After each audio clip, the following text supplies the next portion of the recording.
Start by logging in to your Moodle account. Go to Site Administration at the top of the page.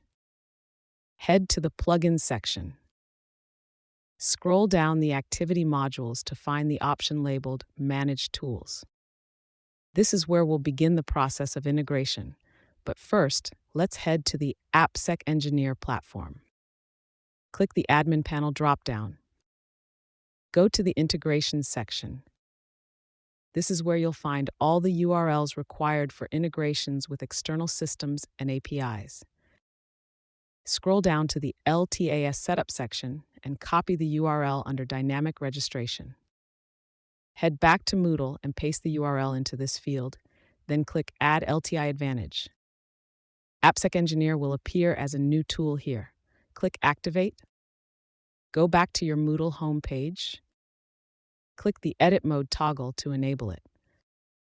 Scroll down to the Available Courses section, then click My First Course. Click the drop-down labeled More. Click on LTI External Tools. Click the toggle to enable AppSecEngineer to show in the Activity Chooser. Back in the Course section, add an activity under a topic. AppSecEngineer will now appear in the Activity Chooser menu. Click on it to continue. Under Content, click Select Content.